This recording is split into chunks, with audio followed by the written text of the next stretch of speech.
Hey guys, this is test 36 game 3. This is the bus seats game. It's an incredibly difficult game, one of the most difficult games ever in my opinion, so if you had trouble with it, you're not alone. Now I've laid out a bunch of stuff here, but don't worry, I'm going to explain all of that. I laid out a bunch of rules, lots of conditionals here, but first, why is this game hard? This game's hard because, it just seems like a regular ordering game, maybe with multiple levels of some kind. But then we see that almost all of the rules are conditional. Very little of this is concrete. So for that reason, we want to use the one concrete thing that we have to create multiple main diagrams. That way we can at least lay out some of the inferences up front, making our work over the course of the game a little bit easier. But what makes this game so difficult is that besides the fact that we have lots of conditionals in the rules here, we also have to keep drawing new scenarios over the course of the game anyway. So laying out multiple main diagrams up front reduces some of the work, but there still is a lot more drawing than you might have expected anyway. So I'll start just with this diagram over here on the left, ignore the others for now. We've got 3 different rows, numbered 1, 2, and 3, and then we have the window seats and the aisle seats. So we have front to back, top to bottom. I could have laid things out horizontally. If you did, that's perfectly fine as well. There is no one right way to do this. You can do vertical or horizontal. I just chose to do things vertically here from 1 to 3. So front is number 1, back is number 3. Now they tell us that H is the aisle immediately behind G, so I've got a GH vertical box here with a little A above it. I've got, if M's in the aisle, then L and H are in the same row. Notice that I've even laid out H on the right here because H, of course, is an aisle seat, as we already know, so H will appear on the right of the row in any diagram that we draw.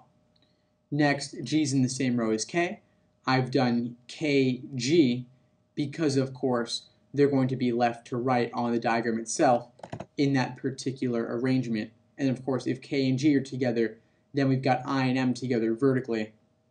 Finally, K window requires M3, very simple, and then K3 requires I1, also rather simple. So those are the initial rules. Now I use the GH box right here to create 2 main diagrams. We can have GH on 1, 2, in the aisle of course, or we can have GH on 2, 3, again in the aisle. Ignore the bottom ones for now, I'll look at those later. We've got, if M's in the aisle, then L and H must be together. So if M was in the aisle, let's say M was on aisle 3 in the left diagram here, we'd have to have L on window 2 to be with H on aisle 2. That works perfectly fine. However, we run into, of course, also, if we have M on the aisle here in aisle 1, we could have LH on window 3. That also works perfectly fine.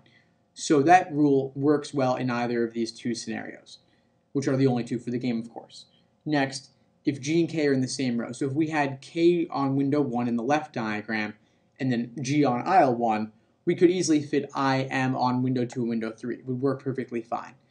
And if we had KG here, though, we'd run into a problem. If K was on window 2, we'd have no room for IM to occur in that vertical arrangement consecutively. So for that reason, K can never be in the window of 2 in this particular diagram. It could be in any of the other slots as far as we know right now, but never there.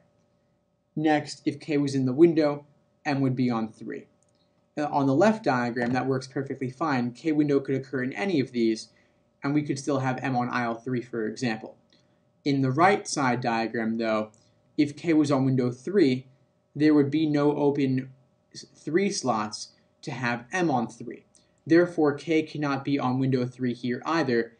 K must be on window 1 or aisle 1 for this diagram. So for that reason, I use these 2 diagrams here to create further limitations where we have GH on 2 and 3. Either we have K on window 1 or K on aisle 1. Those are simply the only 2 slots left to the K variable.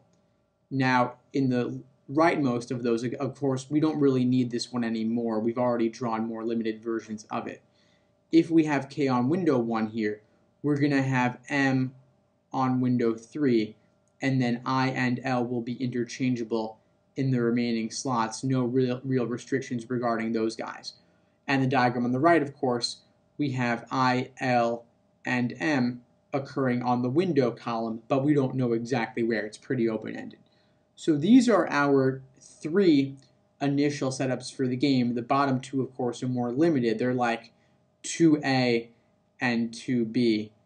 And then we have, of course, the original, which is simply diagram number 1. So this is the initial setup for the game. Now, question number 14 is a simple could-be-true question. They didn't start this game with a typical orientation question, but we can still tackle it anyway, just using our understanding of the rules. So if we look at A, K3 and I2, of course, does not work because our final rule tells us that K3 requires I1. So if K was on 3, I would have to be on 1, not 2, so A is eliminated. Next, B, if G and K were in the same row with G immediately behind M. That isn't going to work because if K and G were in the same row, we know that we would have to have that only occur in this top diagram where G is behind nobody. G is in the front, so for that reason, choice B is eliminated. Next, C, G in the window seat, automatically you could stop reading right there because we know that G is always in the aisle according to the first rule of the game, so C is gone. Next, D, M in the aisle in the same row as L. Our second rule told us that MA requires LH, so if M was in the aisle, it would have to be, L would have to be with H, not with M, so D is gone, leaving E by elimination. And if you look at E, K and M both in 3, that couldn't work in any of either of 2A or 2B, but in diagram number 1, that could work perfectly fine. So for that reason, E is our answer to number 14. Next, number 15, if K and L each occupied a window seat. So, they're limiting things somewhat, but each of these 3 diagrams might appear to be relevant at first glance, so we have to consider each of those. Now, 2A, of course, can automatically be eliminated because K is in the aisle, not the window there, so 2B is eliminated. Now, 2A, K in the window, good. L in the window is what we need, so I'm going to get rid of I on 2 there and get rid of L on 1. We're going to have KLM in the window and IGH in the aisle for this scenario, for this question. Then for diagram number 1, though, things are a little bit open-ended. I mean, for K and L to both be in the window, we can't have K on 1 here, because if K was on 1, KG would require IM, leaving no room for L. So for this reason, we actually have 2 different possibilities for diagram number 1. We could either have K on window 2 or K on window 3. So I'm going to draw out each of those, making a second layout for this possibility for diagram number 1. So I'm going to have, again, GH on the aisle, but instead of K on 2, I'm going to put K on 3. Now, K on 3 requires I on 1, and of course we need L in the window, so I'm going to put L in the window here, leaving M to be in the aisle here. So this is diagram 1A and 1B, kind of. Now that we're this is diagram 1A and 1B, now that we're splitting this into 2 different possibilities. Now this bottom diagram here checks out fully. The top one is not fully fleshed out yet, but we do know that M in the aisle could not possibly work. So this is going to have to be I, since L and M have to be in the window. Now K on the window requires M on 3, leaving L as the remaining variable on window 1. So these are our 3 now possibilities for the game. They're all valid. So let's just run through the choices using these to see if we get any hits. So scanning through the choices now, M in the aisle of row 3, we actually have that right here in the second version of diagram 1, so we're good, and choice A is our answer. I will look at the rest though. I in the window of 3, you could check it out. We have I in the aisle of 3 in the top possibility here, but not in the window of 3, and I is of course never on 3 at all in the others, so B is gone. Looking at C, G in the same row as K, that specifically could not work in diagram 1 because then we would have had no room to have L on L on the window, so C is gone. Looking at D, G in the same row as M, G's with L, G's with I, G's with L, but G's never with M, so D's gone. And then E, M and L in the same row. as you see, they're always separated. They might be in the same column of the window in diagram 1 and diagram 2A, but they're never in the same row. So E is gone, leaving A as our answer for number 15. Next, number 16, if M is in row 1. So automatically, diagram 2A is irrelevant since it has M on 3. We could use diagram 2B to put M on 1, and diagram 1 could have M on window 1, but this one ends up becoming invalid because we can't find a valid placement for K. If K was in any of the window slots, we'd have to have M on 3, of course, according to this rule right here, the second to last rule of the game. And if we put K on aisle 3, K3 requires I1, but there's no room for I there. So diagram 1 becomes irrelevant as well. We're left with this one, with M on window 1, which would leave I and L interchangeable on the remaining slots 2 and 3 of the window. So this is the only scenario we're going to use to run through the choices. Must we have H on 2? No, H is specifically on 3, so A is gone. I on 2 or 3, I is interchangeable in either of those, so both B and C are gone. There's no specific place that I must go. But K on 1, yes, we have K on aisle 1, so D is our answer, and then E, L on 3. L could be on 2 or 3, just like I could be on 2 or 3, so E is gone, leaving D as our answer for 16.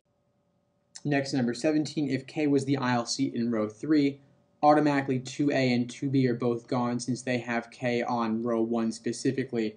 We're going to use diagram 1 right here. If K was the aisle in row 3, I'm going to put it right there. K3 requires I1 according to the final rule of the game.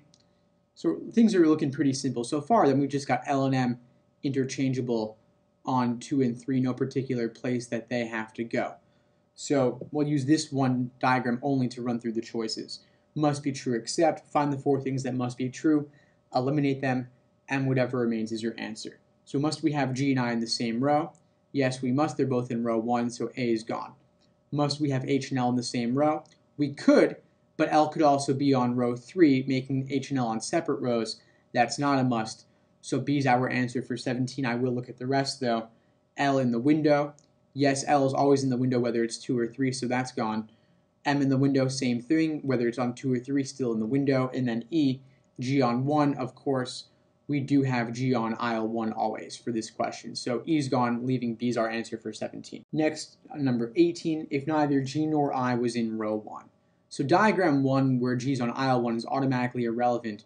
We're going to use only the 2A and 2B here, where they both have G on 2. So if we want to avoid having I on row 1, we're going to have to put L on 1 for diagram 2A and put I on window 2 for that same diagram in order to avoid having either G or I on 1. So this diagram is perfectly good. The other diagram, number 2B, could be fleshed out a little bit more. We could have I on either window 2 or window 3. So I'm going to make a second version of diagram 2B to lay out that possibility. So if we have, again, KGH on the aisle, I'm now going to place variable I on window 3. And in the top version, I'm going to place I on window 2. So we now just need to flesh out the rest of this, and M and L, the other remaining variables, are completely interchangeable, no difference between them here. So I'm going to put M/L, M/M on each of those remaining slots. And these are our possibilities for this question. So now running through the choices, we just ask ourselves what could be true. Could H be on 2? No, H is specifically on 3 in all of these, so A is gone. Looking at B, K on 2. No, K is always on row 1 for each of these, window 1 for 2A, and then aisle 1 for 2B. So B is gone here. Looking at C, M on 2, could that happen? Not in 2A or the top version of 2B, but for the second version of 2B, we could have M on window 2. So M could be on 2. C's our answer for number 18. I'll go through D and E though. I in the aisle seat. No, I is always in the window for each of these possibilities because the aisle column was filled up with either LGH or KGH. So D is gone. And then E, M in the aisle. No, again, same thing. Aisle was always filled with LGH or KGH. M is only in the window column, so E is gone, leaving C is our answer for number 18.